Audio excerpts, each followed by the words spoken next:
पुण्याच्या खासदार मेधा कुलकर्णी यांनी एक व्हिडिओ ट्विट केल्याचं समजत आहे। या व्हिडिओमध्ये शनिवारवाड्यामध्ये नमाज पठण झाल्याचा आरोप त्यांनी केला आहे।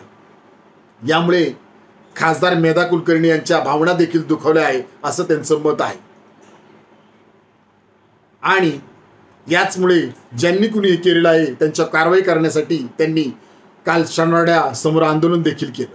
परंतु खासदार मेधा कुलकर्णी यांना आम्ही सांगू इच्छितो की शनिवारवाडा हे धार्मिक स्थळ नाही, शनिवारवाडा हे पर्यटन स्थळ आहे। भारतातील कोणीही व्यक्ती तेथे जाऊ शकतो आणि येऊ शकतो आणि कायदा सुव्यवस्था पाहण्याचं काम हे सरकारचं आहे।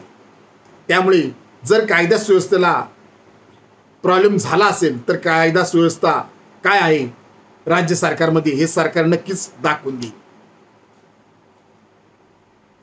खासदार मेधा कुलकर्णी यांना माझा प्रश्न आहे, पुण्यामध्ये मॉडर्न कॉलेजने एका बौद्ध विद्यार्थ्याला नोकरी लागली होती लंडनमध्ये, तर त्याला कन्फर्म सर्टिफिकेट न दिल्यामुळे ती नोकरी मिळाली नाही, नोकरी केली असा आरोप या प्रेम बिराडे नामक विद्यार्थ्याने केलेला आहे। याबद्दल आपण कोणतीच प्रतिक्रिया दिलेली नाही। आम्हाला असं वाटत आहे की जाणीवपूर्वक हे प्रकरण हा मुद्दा संपवण्यासाठीच त्यांनी हा मुद्दा समोर आणल्याचं आमचं स्पष्ट मत आहे।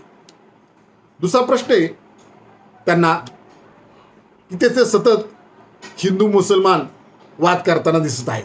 त्यांना माझा प्रश्न आहे की शनिवारवाड्यामध्ये मस्तानी दरवाजा आहे,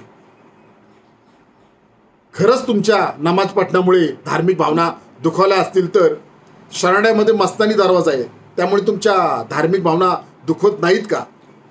आता या मस्तानी दरवाजाबद्दल तुम्ही बोला, आमचं मत आहे। काय करणार या मस्तानी दरवाजाचं? तिसरा प्रश्न आहे, बाजीरावांची जी बायको होती मस्तानी, त्यांना मुलगा होता शमशेर नावाचा, त्याचं नाव देखील शमशेर ठेवण्यात आलं होतं। तुम्ही बाजीरावची बाजू घेऊ शकता परंतु शमशेरची नाही। मग या शमशेर नाव जे ठेवलं होतं आणि या शमशेरबद्दल तुमचं नेमकं काय मत आहे हे सुद्धा तुम्ही एकदा जाहीर करा। त्यामुळे मी तुम्हाला सांगू इच्छितो, संविधान निर्माता महामानव डॉक्टर बाबासाहेब आंबेडकर यांनी लिहिलेल्या संविधानानुसार भारत देश चालतो आणि संविधान सर्व धर्म समभाव मानते, एवढंच मी खासदार मेधा कुलकर्णी यांना सांगू इच्छितो।